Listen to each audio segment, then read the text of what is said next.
morning. I'm Stacy Scheibel. And I'm Josh Benson. Thanks for being with us tonight. Well, St. Pete police are looking for a suspect who swindled a man using Craigslist. An innocent victim used the site to buy a car, but instead his belongings were stolen.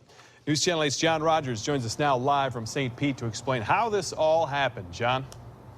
Good evening, Josh. Officials tell me they've seen lots of Craigslist scams, but this one is unique. And in this case, they have a photograph of the suspect, so they're hoping that someone can recognize him.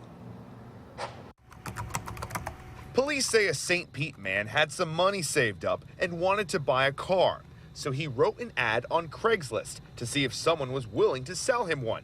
And unfortunately, this man answered. This suspect picked him up from work and drove the man to his home so they could complete the transaction. I guess suspect asked the victim if he could get a pen for him so they could sign some of the papers. Victim went inside the house, and when he got back, the suspect was gone. The thief drove off. He'd stolen power tools, a cell phone, and the cash the man had saved to buy the car.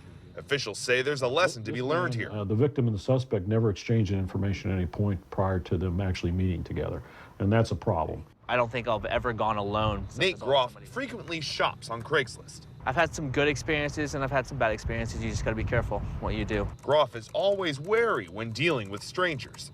Do you ever worry that these people you might be meeting could be very dangerous? Sure. We try to meet I try to meet somebody during the daytime in a neutral location. St. Pete police are worried this suspect will strike again, so they're hoping someone can recognize him from these pictures. What we constantly preach to people is about making sure that you know who it is you're dealing with. Officials say you should insist on meeting at a public place, and you should never bring strangers to your own home.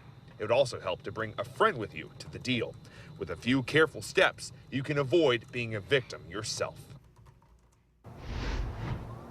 Officials say the suspect was last seen driving a gray 2008 Nissan Altima with a Massachusetts tag and a Michael Jordan sticker on the back windshield. So if you have any information on this case, call St. Pete Police. Josh?